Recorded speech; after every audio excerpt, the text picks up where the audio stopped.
Olá pessoal, sejam bem-vindos ao canal GE Projetos e Tutoriais. O vídeo de hoje será num formato um pouco diferente do habitual. Com esse vídeo, eu pretendo iniciar uma série de mini-aulas aqui no canal. Serão aulas sobre elétrica, eletrônica, robótica, enfim, os mesmos temas que a gente já trata nos projetos e nos tutoriais. A ideia é fazer uma breve explanação dos conceitos e partir para a montagem de um circuito onde vocês possam visualizar esses conceitos na prática. A aula de hoje é uma introdução à eletrônica digital, onde falaremos sobre sinais analógicos e sinais digitais. Então vamos lá. Uma variável representada de maneira analógica pode assumir qualquer valor dentro de uma determinada faixa. Essa variável, representada analogicamente, estabelece uma proporção com alguma variável física real. Um exemplo clássico são os velocímetros de carros antigos, como esse aqui da imagem. Nesse caso, a posição do indicador vermelho, essa setinha vermelha aqui, é diretamente proporcional à velocidade do carro em questão. O velocímetro possui um intervalo bem definido de 0 até 140 milhas por hora e o ponteiro vermelho pode representar qualquer velocidade dentro desse intervalo. Outra característica da natureza das variáveis analógicas que a gente pode observar no velocímetro é que ele varia de maneira contínua. Por quê? Você nunca viu um carro partir de 0 até 100 milhas por hora instantaneamente. E do mesmo jeito, na representação aqui com o velocímetro, você não veria ele partir de 0 até 100 instantaneamente. A setinha indicadora iria passar por todos os valores de velocidade entre 0 e 100 até atingir o 100. Outro exemplo clássico de variável analógica é a temperatura medida pelos termômetros. Não os termômetros digitais modernos, mas sim os antigos termômetros de mercúrio, como esse aqui.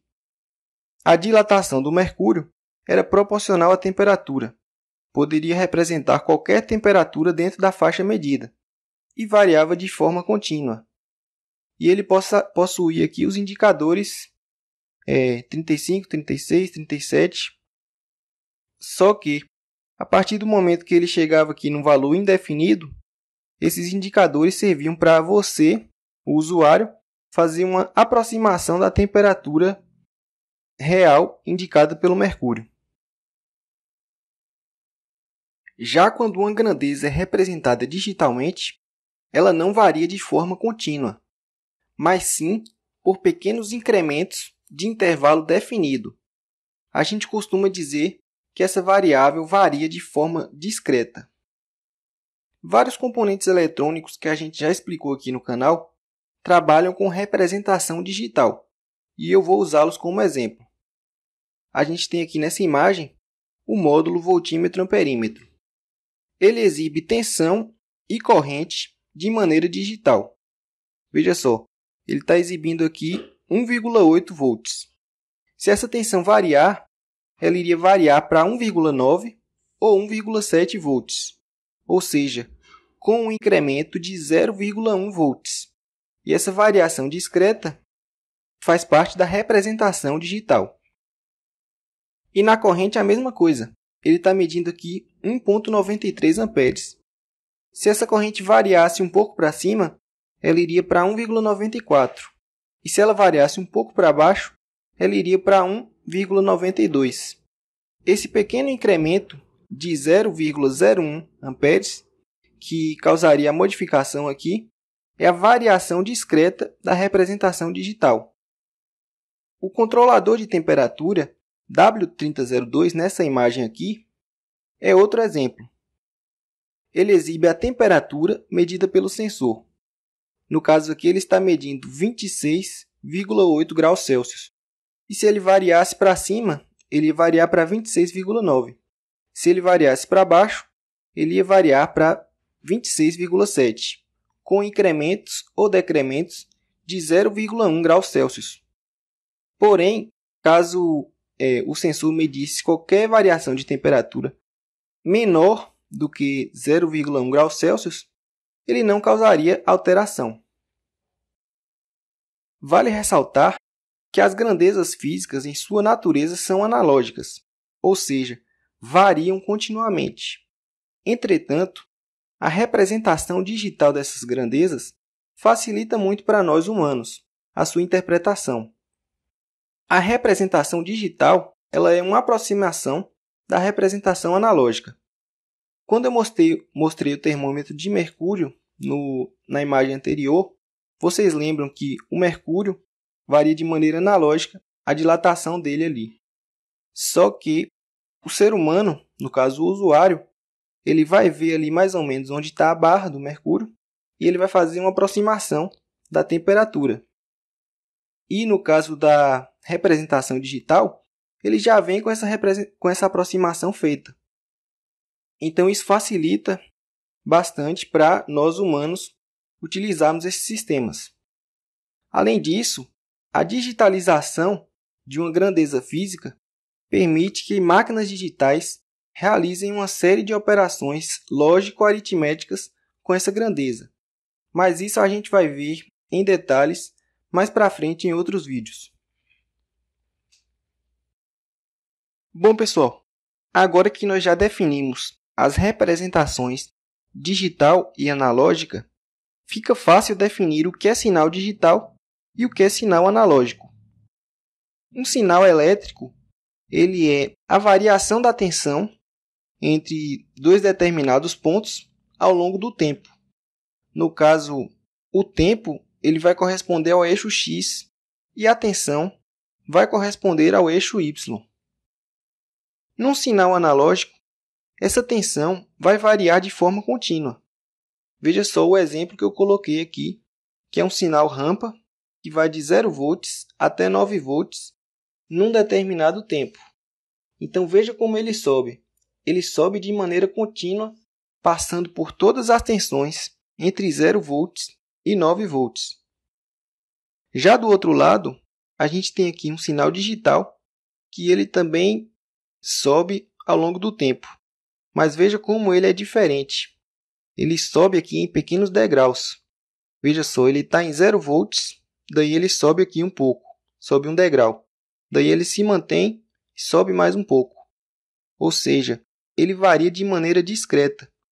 Ele não passa por todos os valores de tensão entre 0 e 9 volts. Como ele varia de maneira discreta, ele passa por apenas alguns valores específicos. Outro exemplo aqui que eu trouxe de sinal analógico é uma onda senoidal.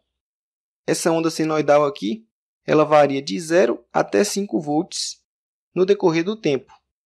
E você vê que, quando ela vai variando, ela passa por todos os valores entre 0 e 5 volts. Já do lado direito, a gente tem uma onda quadrada. E aqui você vê a grande diferença entre o sinal analógico e o sinal digital. A onda quadrada está aqui em 0 volts. Daí passou um determinado tempo, ela sobe instantaneamente para 5 volts. Fica um tempo aqui em 5 volts e ela cai para 0 volts instantaneamente. E assim por diante. Mas você vê, ela não passa por todos os valores entre 0 e 5 volts. Ela chega aqui num determinado ponto e ela varia instantaneamente para um outro valor. Agora, a gente vai fazer um rápido experimento para visualizar um sinal digital e um sinal analógico no osciloscópio. Bom, pessoal, para encerrar o vídeo, eu vou fazer uma prática rápida apenas para a gente visualizar os sinais digital e analógico no osciloscópio. Para gerar o sinal analógico, a gente vai utilizar esse potenciômetro aqui. Os terminais esquerdo e direito do potenciômetro vão estar ligados com uma tensão de 5 volts. E o terminal do meio, onde está esse fio verde aqui, a gente vai medir no osciloscópio. Então, esse terminal do meio, à medida que a gente girar o osciloscópio, ele fica variando a posição do terminal dentro da resistência interna do potenciômetro.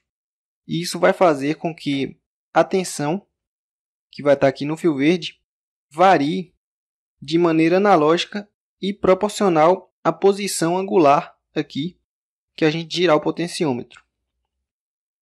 Para o sinal digital, a gente vai utilizar esse push button amarelo aqui, junto com esse resistor aqui, que é um resistor pull down. Esse é muito simples. O sinal é digital porque a saída vai saltar imediatamente de 0 volts para 5 volts quando a gente pressionar o botão.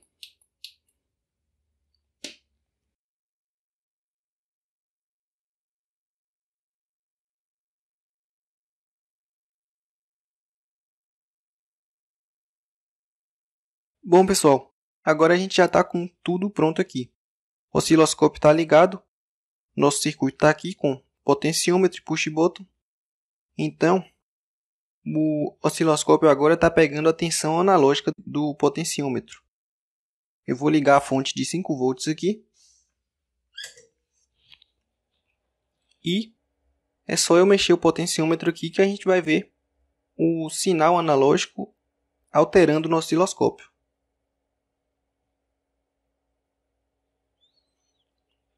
Eu vou pausar aqui o sinal e dar um zoom para a gente ver melhor.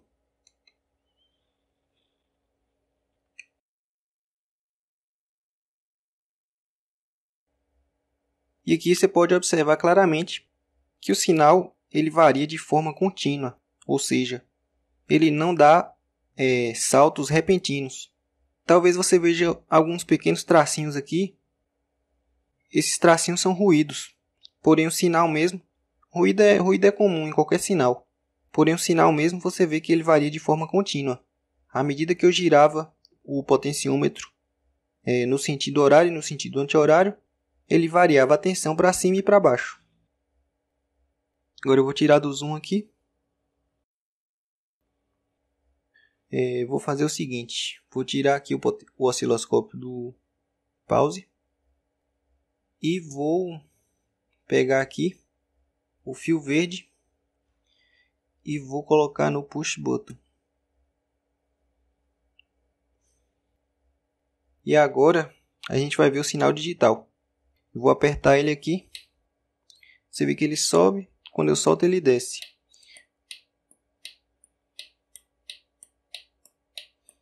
Vou pausar aqui de novo e dar um zoom para a gente ver melhor.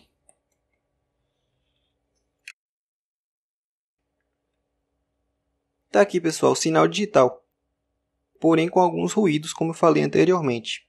E você vê que ele sobe instantaneamente de 0 para 5 volts. Esse é o sinal digital. Existe um tempo de subida aqui, só que é muito pequeno. Quando a gente trabalhou lá na teoria, eu falei que ele subia instantaneamente de 0 até a tensão de nível alto. Porém, aqui na prática, se você for estudar esse sinal em mais detalhes, você vai ver que ele possui um tempo de subida. Porém, esse tempo de subida é um tempo muito curto. E é isso. O vídeo fica por aqui. Eu pretendo trazer mais vídeos sobre eletrônica digital aqui no canal. Talvez o próximo eu faça sobre numeração binária ou conversão DA. E trarei sempre um circuito ou experimento para explorar cada conceito na prática. O objetivo é a gente chegar nos circuitos lógicos e implementar esses circuitos na prática. Mas antes eu vou apresentar vários conceitos importantes.